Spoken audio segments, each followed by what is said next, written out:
Welcome to news wise. मैं हूं आरिफा नूर। Programme में आज हम नजर डालेंगे जो ओवरऑल एक सियासी सूरत हाल है, पाकिस्तान तहरीक इंसाफ, दूसरी तरफ हुकूमत और ख़ास तौर पे जो बाई इलेक्शंस हैं इनके तनाज़र में। पंजाब में 20 नशिस्तों पर ज़िमनी इंतखाबात जो हैं उनमें सिर्फ 2 दिन रह गए हैं। दोनों तरफ से भरपूर कैंपेन की गई, जलसे हर अहम जो हल्का था वहाँ किया गया। आज आखिरी रोज है। इमरान खान साहब और मरियम नवाज साहिबा आज भी अपनी जो पार्टीज हैं उनकी कैंपेन को लीड कर रहे हैं, जलसे कर रहे हैं। साबिक वजीर आजम इमरान खान साहब की अगर हम पहली बात करें तो उन्होंने तकरीबन तमाम जो अहम हल्के हैं वहाँ जलसे किए, तकरीरें की। उनकी थ्रू आउट जो लाइन रही है तकारीर के अंदर, जो उनकी हम कह सकते हैं इंतखाबी मुहिम भी है, तो उसमें उन्होंने साजिश का जिक्र किया है, उन्होंने महंगाई, लोड शेडिंग का जिक्र किया है, उन्होंने नाअहली का जिक्र किया है।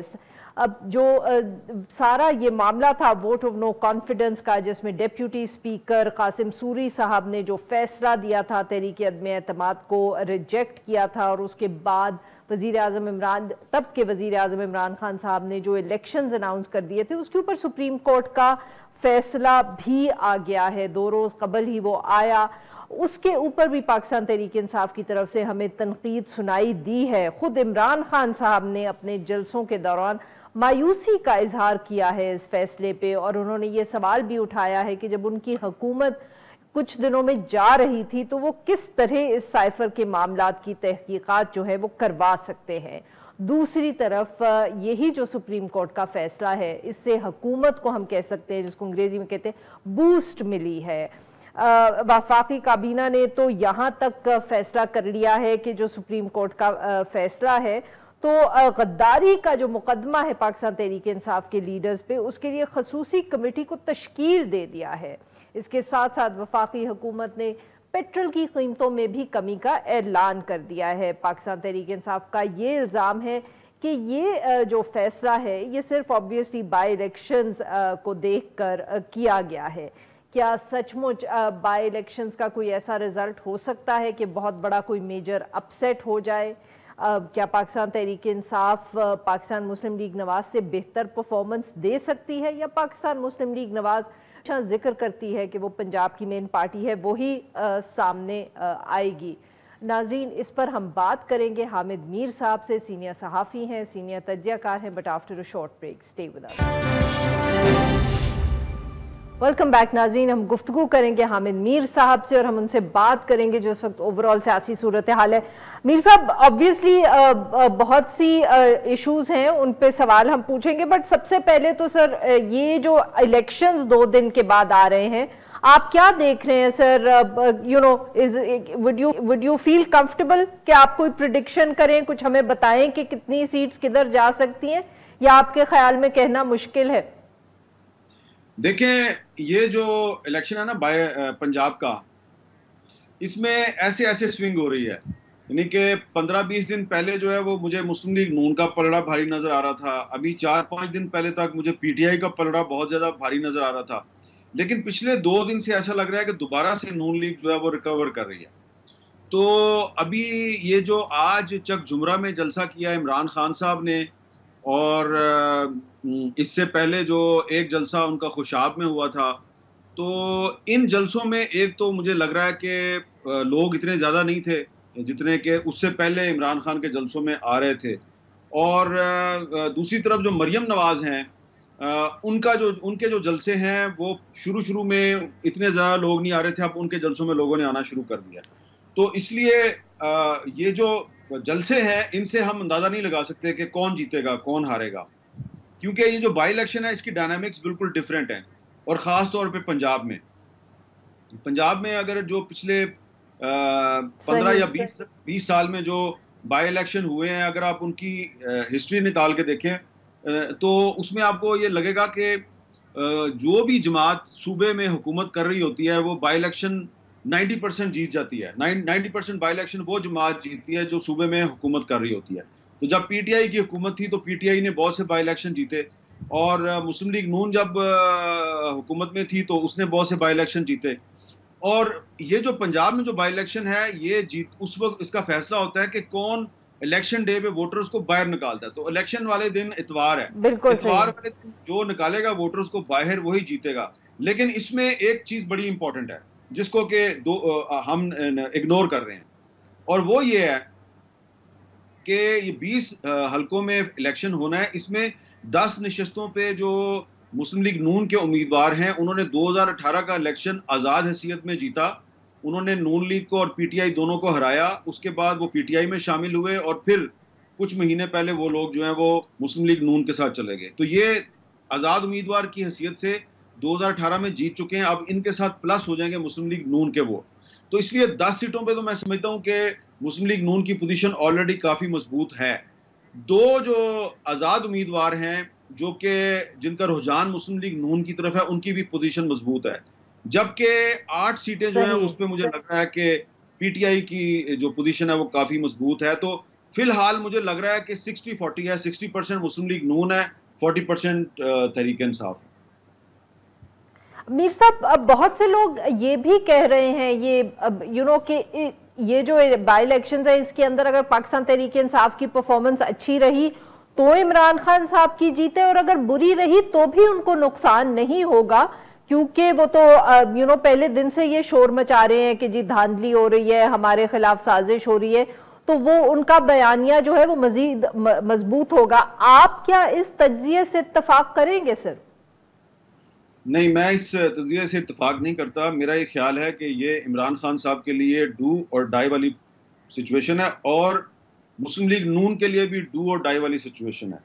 अगर मुस्लिम लीग नून इस बाई इलेक्शन में 9 सीटें नहीं लेती तो पंजाब में उसकी हुकूमत ख़त्म हो जाएगी। अगर पंजाब में उसकी हुकूमत ख़त्म होती है तो फिर मरकज़ में उनकी हुकूमत को संभालना बहुत ही मुश्किल होगा। लेकिन तहरीक इंसाफ जो है, अगर ये बाई इलेक्शन नहीं जीतती तो उसका जो नैरेटिव है ना कि जी ये गैर मुल्की साजिश हुई है, तो पहले तो सुप्रीम कोर्ट के फैसले से उस नैरेटिव को बहुत धचका पहुंचा है। और अब अगर पंजाब में वो कम से कम 13 सीटें नहीं निकालते तो ऐसी सूरत में पंजाब में परवेज लाई साहब चीफ मिनिस्टर नहीं बनेंगे। और इमरान खान साहब जो आज भी इन्होंने जलसे में कहा है कि हम 20 की 20 सीटें जीतेंगे, तो इससे साबित हो जाएगा कि इमरान खान साहब जो है ना वो सिर्फ तकरीरें कर रहे थे। इसमें आरफा साहबा एक फैक्टर जो है उसको बहुत से लोगों ने इग्नोर किया है। ये जो 20 हल्के हैं ना, इन 20 में से तकरीबन 13-14 हल्के ऐसे हैं जहां पे क्रिश्चियन वोट बहुत ज्यादा है। मसलन आज जो चक झुमरा में इमरान खान साहब ने जलसा किया है तो वहां पे 14,500 वोट है क्रिश्चियंस का। इसी तरह मुल्तान में भी बहुत बड़ा वोट है, वोट बैंक है क्रिश्चियंस का। लाहौर की जो 4 कॉन्स्टिट्यूएंसीज हैं इनमें से 2 कॉन्स्टिट्यूएंसीज में क्रिश्चियंस का बहुत ज्यादा वोट है। और क्रिश्चियंस जो हैं वो क्रिश्चियन कम्युनिटी जो है वो इस वक्त पीटीआई के खिलाफ जा रही है। उसकी वजह यह है कि पिछले साल इमरान खान साहब ने एक तकरीब थी, वहां पे उन्होंने एक तकरीर की थी, तो उसमें उन्होंने कुछ बहुत कंट्रोवर्शियल किस्म के रिमार्क्स दे दिए थे कुछ प्रॉफिट्स के बारे में। तो वो जो क्रिश्चियंस के जो व्हाट्सएप ग्रुप्स हैं और सोशल मीडिया ग्रुप्स हैं उनमें इमरान खान की उस तकरीर का क्लिप चल रहा है। और हर जगह पे जो मुस्लिम लीग नून के जो क्रिश्चियन सपोर्टर्स हैं वो ये प्रोपेगेंडा कर रहे हैं इमरान खान के खिलाफ के देखें जी इन्होंने ये कितने नाजेबा रिमार्क्स दिए हैं, तो हमने इसको वोट नहीं देना। तो ये जो इमरान खान साहब को मेरा ख्याल पता है या नहीं पता, लेकिन पीटीआई ने इसको एड्रेस करने की कोशिश नहीं की। जो क्रिश्चियन कम्युनिटी के अंदर जो एक गमो गुस्सा है इमरान खान के रिमार्क्स पे, उसको उन्होंने अभी तक एड्रेस करने की कोशिश नहीं की। और आज कैंपेन का आखिरी दिन है, तो मैं समझता हूँ कि ये जो क्रिश्चियन कम्युनिटी का जो वोट बैंक है 13 से 14 कॉन्स्टिट्यूएंसीज में, ये पीटीआई के लिए बहुत नुकसानदेह होगा और इसका मुस्लिम लीग नून को बहुत फायदा होगा। बट मीर साहब, दूसरी तरफ जो इस वक्त इकोनॉमी की हालत है और जो शुरू में पाकिस्तान मुस्लिम लीग नवाज जो पेट्रोल सब्सिडी पे उनके दरमियान जो एक कंफ्यूजन सी रही और बार बार ये इतलात आई कि नवाज शरीफ साहब जो थे वो इलेक्शंस चाहते थे, आपको लगता है कि अगर ये इलेक्शन जीत भी गए, हमजा शहबाज शरीफ साहब की हुकूमत जो है वो बच भी जाती है पंजाब में, तो जो फैसले इकोनॉमी के हवाले से बहुत मुश्किल हैं, उसकी वजह से पार्टी में दबाव रहेगा कि इलेक्शंस कॉल कर लिए जाए?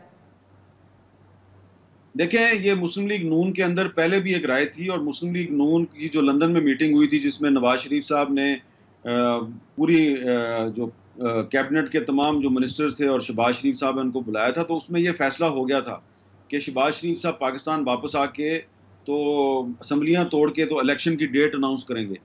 लेकिन जो इत्तेहादी थे उनके, पीपल्स पार्टी थी और JUI थी और BNP मैंगल थी, BAP थी, ये जो और MQM थी, ये सारी जो पार्टियां थी, इन सब ने मुस्लिम लीग नून का वो जो एक यूनिलैटरल डिसीजन था इसको मुस्तरद कर दिया था और इनको साफ साफ कहा था कि शहबाज शरीफ साहब आपको नहीं सर, पर किसी ने आने वाले दिनों में क्या आप नहीं ये देख रहे कि शायद ये दबाव दोबारा जो होगा पार्टी में, ये आवाज उठेगी? कि आप मेरी बात सुन लेना जरा, मैं लेट मी कंप्लीट कि पार्टी मैटर नहीं करती। देखें, यहाँ पे मुस्लिम लीग नून या नवाज शरीफ की राय मैटर नहीं करती, इसलिए कि शहबाज शरीफ को मुस्लिम लीग नून ने प्राइम मिनिस्टर नहीं बनाया, शहबाज शरीफ को जनरल कमर जवेद बाजवा ने प्राइम मिनिस्टर नहीं बनाया। ये जो लोग पिछले 6-7 महीने की डेवलपमेंट से वाकिफ हैं, उनको अच्छी तरह पता है कि मुस्लिम लीग नून जो है पहले तो तरीके में बात पे राजी नहीं थी, जब राजी हो गई तो वो पीपल्स पार्टी से कह रही थी कि आप अपना प्राइम मिनिस्टर लेके आए। पीपल्स पार्टी ने कहा जी कि हम मेजॉरिटी पार्टी नहीं है, आप मेजॉरिटी पार्टी हैं, प्राइम मिनिस्टर आप लेके आएंगे। तो उन्होंने कहा जी कि हमारे पास प्राइम मिनिस्टर का कैंडिडेट नहीं है। तो फिर आसिफ जरदारी ने डिसाइड किया कि आपके अंदर प्राइम मिनिस्टर का कैंडिडेट है और उसका नाम है शहबाज शरीफ। तो ये बात इनको बताई गई, जब ये लंदन से वापस आए तो उनको ये कहा गया पॉइंट ब्लैंक कि आपने शहबाज शरीफ को वजीर आजम नहीं बनाया, हमने बनाया है। शहबाज शरीफ को या नवाज शरीफ को ये कोई हक हासिल नहीं है कि वो आके फैसला कर देंगे जी असम्बली तोड़ दो, नया इलेक्शन करा दो, हम आपकी बात नहीं मानते और ये हम फैसला करेंगे, आप हमसे पूछे बगैर कोई फैसला नहीं कर सकते। तो ये आप देख लें कि कुछ जो इत्तेहादी पार्टियां हैं शहबाज शरीफ साहब की, कुछ जो इत्तेहादी पार्टियां हैं वो सिंध में हुकूमत कर रही हैं, इसी तरह BNP मैंगल है, JUIF है, वो बलूचिस्तान में हुकूमत कर रही हैं। तो ये जो इत्तेहादी पार्टियां हैं ये इनके स्टेक्स हैं, कम से कम 2 सूबों में उनके स्टेक्स हैं। तो ये नहीं हो सकता कि आप सिर्फ कौमी असम्बली का इलेक्शन करवाएं, आप सिर्फ कौमी असम्बली तोड़ दें और सूबाई असम्बलियों का इलेक्शन ना करवाएं। इसलिए अगर 17 जुलाई के इलेक्शन में मुस्लिम लीग नून जीत जाती है तो मुझे कोई चांस नजर नहीं आता अर्ली इलेक्शन का। अगर ये शहबाज शरीफ साहब लाहौर का इलेक्शन जीत गए तो उसके बाद ये हुकूमत जो है ये अगले साल अगस्त सितंबर तक चलेगी। पर सर दूसरी तरफ अगर हम MQM जैसे एक इत्तेहादी को देखें और जिस किस्म की उनकी तरफ से आवाजें आ रही हैं, तनकीद हो रही है पाकिस्तान पीपल्स पार्टी पे हो, आपको नहीं लगता कि एक बड़ी अनस्टेबल सी अलायंस है और किसी भी वक्त अगर एक भी इत्तेहादी नाराज हो गया तो the entire situation can change?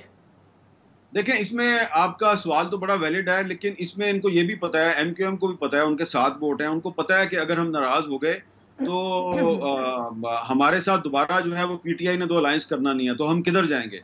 तो MQM जो है उसने एक रिटन एग्रीमेंट भी किया हुआ है पीपल्स पार्टी के साथ, वो चाहते हैं कि उस एग्रीमेंट पे अमल दरामद हो।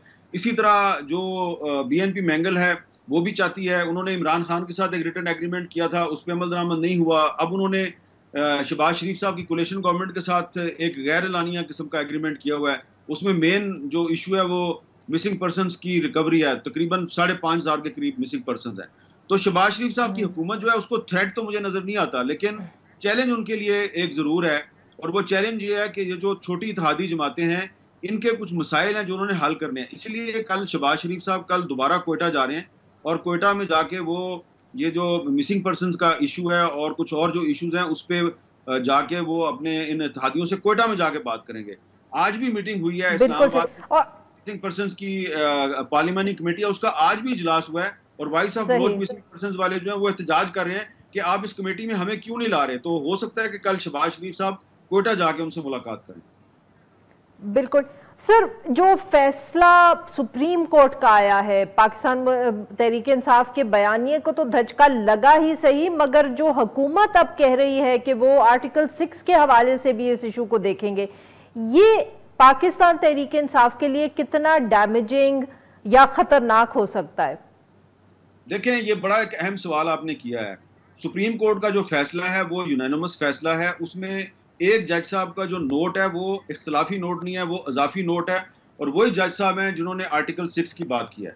तो अगर तो आप सिर्फ सुप्रीम कोर्ट के फैसले को सामने रख के देखें तो उसने जो इमरान खान साहब का एक बयानिया था कि मेरे खिलाफ गैर मुल्की साजिश हुई है, उस बयानिए को इस सुप्रीम कोर्ट के फैसले ने कर दिया तबाह बर्बाद। लेकिन अब आज जो वफाकी काबीना का इजलास हुआ है और उसमें एक कमेटी बना दी गई है आजम नज़ीर तारड़ साहब के क़यादत में, और वो कमेटी फैसला करेगी कि आर्टिकल 6 की प्रोसीडिंग कैसे चलानी है। तो मैं ये समझता हूँ कि अगर ये हुकूमत इमरान खान के पीछे जाएगी और आर्टिकल 6 का मुकदमा उन पर चलाने की कोशिश करेगी, तो मेरे समेत वो तमाम लोग जो ये समझते हैं कि पाकिस्तान में एक दूसरे को मुल्क दुश्मन करार देने की रवायत ख़त्म होनी चाहिए, तो मैं तो भाई इसकी बड़ी सख्त मुखालफत करूँगा कि जनाब ये आर्टिकल 6 की प्रोसीडिंग नहीं चलनी चाहिए। और उसकी मेरे पास बड़ी वैलिड रीजंस हैं। बात यह है कि यही मुस्लिम लीग नून की हुकूमत थी। इस हुकूमत के दौर में आपने जनरल परवेज मुशर्रफ के खिलाफ आर्टिकल 6 की प्रोसीडिंग शुरू की, आपने एक स्पेशल कोर्ट बनाई, और फिर आप ही ने परवेज मुशर्रफ को पाकिस्तान से बाहर जाने की इजाज़त दे दी।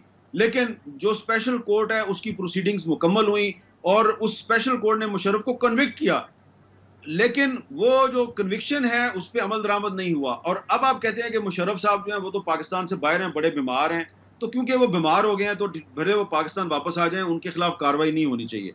तो देखें, ये किसी आदमी, किसी फर्द की या किसी इंडिविजुअल की बात नहीं है, ये पाकिस्तान के आइन की बात है। नवाज शरीफ साहब को या किसी भी गवर्नमेंट को ये कोई राइट नहीं है कि अदालत ने एक फैसला दिया हुआ है एक डिक्टेटर के खिलाफ, और आपके वो क्योंकि जनाब वो अब बीमार हैं तो हम जनाब उनके खिलाफ कोई कार्रवाई नहीं करना चाहते। आप पार्लियामेंट्री डेमोक्रेसी पे यकीन रखते हैं, और पार्लियामेंट्री डेमोक्रेसी की जो माँ है वो है बरतानिया। बरतानिया की पार्लियामेंट के बाहर आज भी ओलिवर क्रॉमवेल का मुजस्मा लगा हुआ है जिसको कब्र से निकाल के फांसी दी गई थी। मैं ये नहीं कहता कि आप मुशर्रफ साहब को फांसी दे दें, लेकिन आपके पास ये राइट नहीं है कि आप मुशर्रफ की जो सजा है आपके अच्छा चीज चले ठीक है जी, वो मैंने फैसला किया, मेरे दिल में रहम आ गया तो मैं मुशर्रफ साहब वापस पाकिस्तान चले जाएं, हम उनको कुछ नहीं कहेंगे।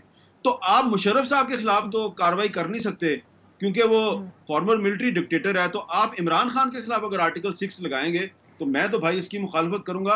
आपने इमरान खान को पकड़ना है तो ये जो रोज running out of time, very quickly sir ये बताइएगा, क्या इमरान खान साहब को फायदा नहीं होगा अगर ऐसा मूव हुआ तो?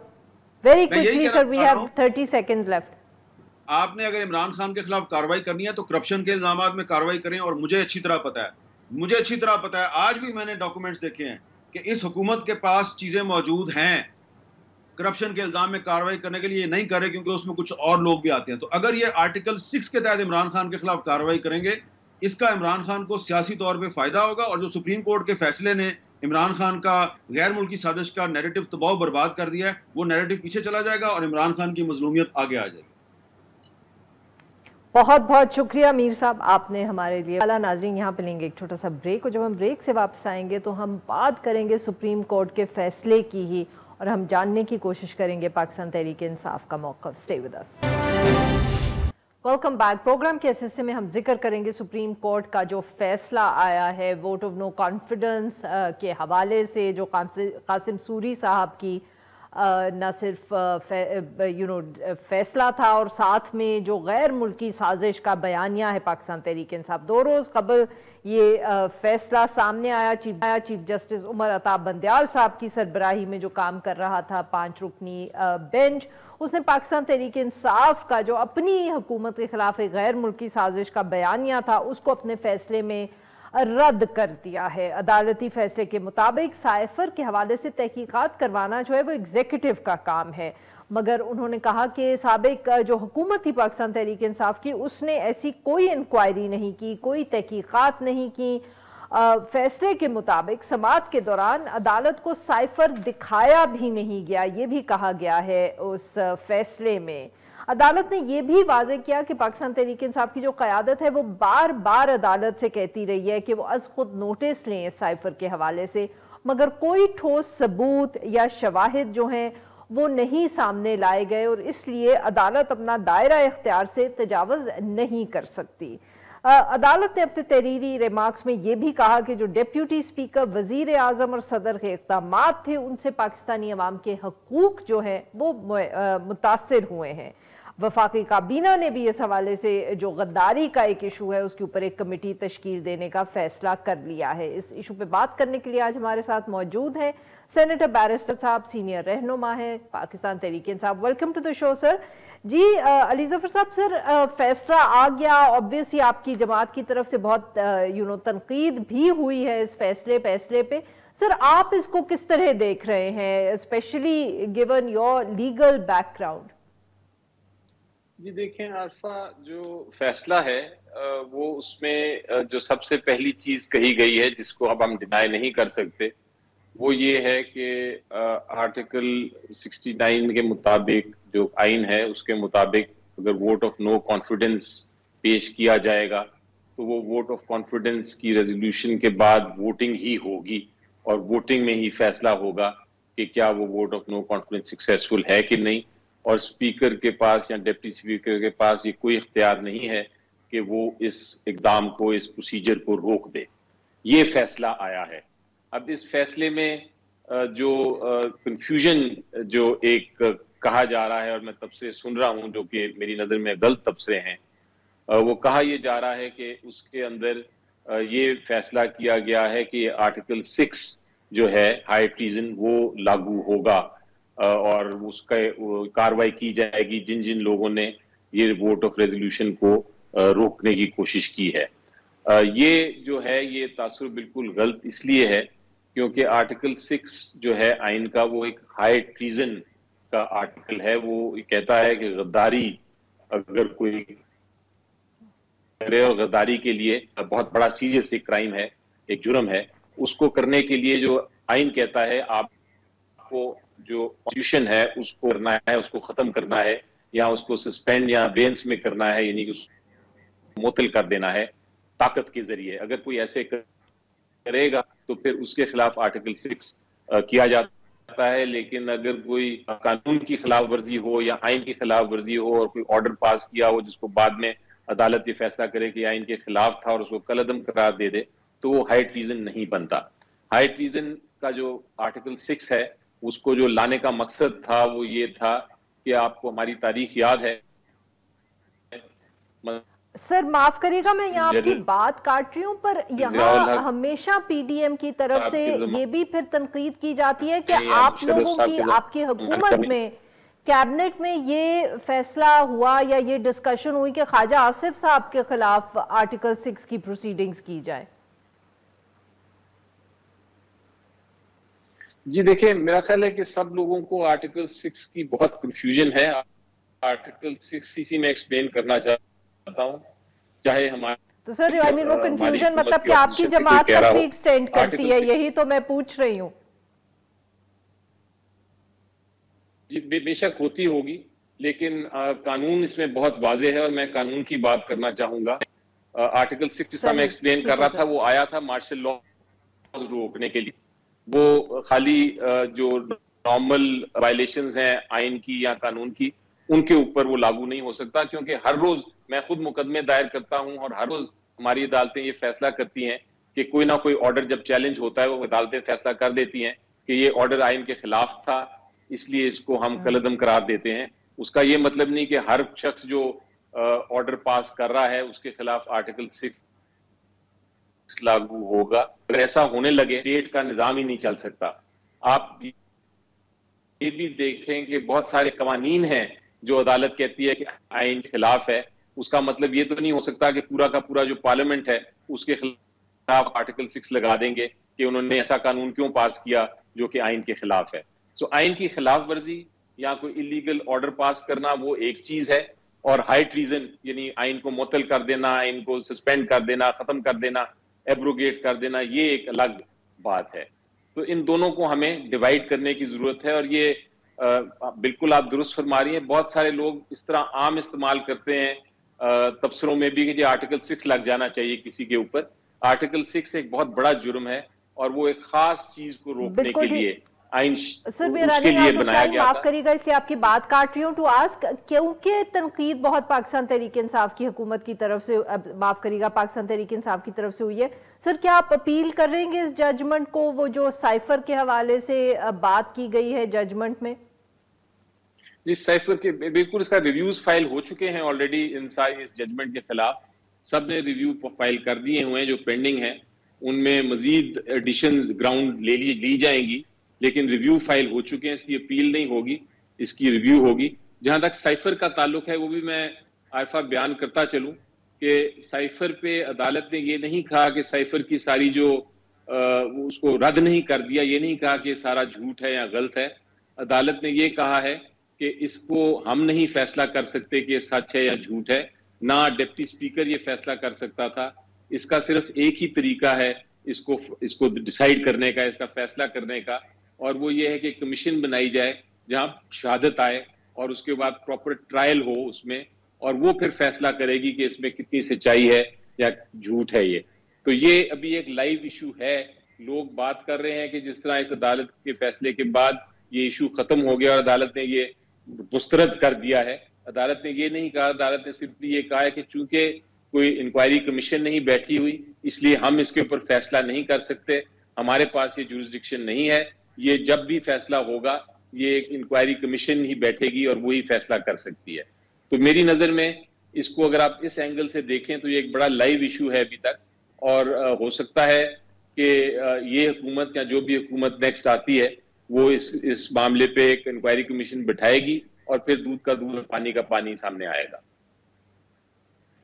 बहुत बहुत शुक्रिया सर, आपने हमारे लिए वक्त निकाला। यहाँ पे लेते हैं एक छोटा सा ब्रेक, और जब हम ब्रेक से वापस आएंगे हम सऊदी अरेबिया के हवाले से बात करेंगे। Stay with us. Welcome back. Programme के आखिर में हम जिक्र करेंगे अमरीकी सदर जो बाइडन की जो सऊदी अरेबिया का ट्रिप है और सऊदी अमरीका ताल्लुकात का। इजराइल में 2 रोज़ के क़याम के बाद जो बाइडन जो है वो जद्दा पहुंच गए हैं। वहाँ उनकी जो सऊदी क़यादत है उससे बातचीत भी होगी, इत्तेहादियों के साथ वो एक कॉन्फ्रेंस में भी शिरकत करेंगे। मीडिया के मुताबिक जो बाइडन का ये विजिट है सऊदी अरेबिया के, इसके 2 अहम मकसद हैं। एक, इजराइल और सऊदी अरेबिया के जो दरमियान सिफारती ताल्लुकात हैं इनको नॉर्मलाइज करना है ताकि खित्ते में चीन और रशिया के जो बढ़ता हुआ असर और रसूख है उसको कम करना है, इजराइल के लिए स्पेस बढ़ानी है। और जो दूसरा अहम मकसद है वो ये है कि अमेरिका की तरफ से सऊदी अरेबिया पर तेल की पैदावार बढ़ाने के लिए भी दबाव डाला जाएगा, क्योंकि इस वक्त जो पेट्रोल प्राइसेस है उनकी वजह से पूरी दुनिया में एक इमरजेंसी की सी सूरत हाल है। इस सारे मौजू पे बात करने के लिए आज हमारे साथ मौजूद हैं इफ्तिखार शिराजी साहब, डॉन न्यूज़ इस्लामाबाद, और वो हमें जद्दा से ज्वाइन कर रहे हैं। Welcome to the show.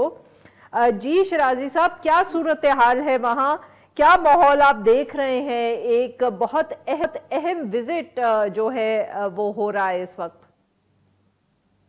जी बिल्कुल आरफा, आपने दुरुस्त के इब्तिदाई में कहा कि प्राइमरी तो इम्प्रेशन यही दिया जा रहा है कि वो एक ऑयल डिप्लोमेसी के ऊपर आ रहे हैं, और ऐसे में कि जब दुनिया भर में पेट्रोलियम मसनूआत की कीमतें ऊपर चली गई हैं तो उसका इम्पैक्ट अमेरिका में भी देखने को आया, और वहाँ की तारीख में बुलंद तरीन सतह पे गैसोलीन प्राइसेस है, जिससे इन्फ्लेशन भी वहाँ पे आया है। और ऐसे में कि जब बहुत जल्द वहाँ पे कांग्रेस के मिड टर्म इलेक्शन होने जा रहे हैं तो बुनियादी तौर पे अपनी होम कॉन्स्टिट्यूंसी को एड्रेस करने के लिए बाइडन साहब चाह रहे हैं कि वो मुल्क के जो ऑयल प्रोडक्शन बढ़ा के जो आलमी कीमतें हैं उनमें इस्तेकाम और कमी ला सकता है वो सऊदी अरब है, तो लिहाजा प्राइमरीली तो वो इस मकसद के लिए आ रहे हैं। लेकिन साथ में जो और इक़दाम हमें देखने को मिले हैं उससे लगता है कि इस दौरे के लिए जो अच्छा खासा डिप्लोमेटिक होमवर्क किया गया था, और यही है कि आज वो जब जेरूसलम से मकबूजा बैतुल मुक़द्दस से यहाँ पे आके उतरे हैं तो उससे पहले हमने कुछ अनाउंसमेंट सऊदी अरब की जानिब से सुनी है, जिसमें यह है कि अब इजराइल सिविलियन पर्पस के लिए जो है वो सऊदी अरब की एयर स्पेस को इस्तेमाल कर सकेगा। और साथ में कुछ जज़ायर आइलैंड्स का कोई इशू था मिस्र के साथ जो हवाले करने थे सऊदी अरब के, उसके लिए जरूरी थे कि इसराइल की अप्रूवल, तो अब अप्रूवल वो आ गई है। तो लगता ये है कि कहीं ना कहीं बैकडोर सब कुछ ये अरेंजमेंट्स हो रही थी, और ये सिर्फ ऑयल डिप्लोमेसी की इसको सिर्फ आंख से ना देखा जाए इस विजिट को, ये बड़ा वाइड रेंजिंग है। और इसमें कोई शक नहीं है कि जब ये ताल्लुकात को आगे बढ़ाने के हवाले से इजराइल के लिए जो एफर्ट्स हो रही हैं उसमें यकीनी तौर पे अमेरिका एक बड़ा कलीदी रोल प्ले कर रहा है। और आपने देखा है कि इससे पहले भी ट्रम्प साहब ने 2020 में कुछ ममालिक को कहा, जिसमें यूएई है, जिसमें मोरक्को है, जिसमें बहरीन है, उन्होंने सफारती ताल्लुकात इस्तेमाल किए। तो हम ये कह सकते हैं कि अब सऊदी अरब ये छोटे बेबी स्टेप्स हैं, अभी हम ये नहीं कह सकते कि सफारती ताल्लुकात कायम करने जा रहा है, पर अब चल वो उसी डायरेक्शन में रहे हैं। क्या हम ये कह सकते हैं शिराजी साहब, क्या वो मतलब कि जो कहते हैं ना, they've already taken the first step in that direction?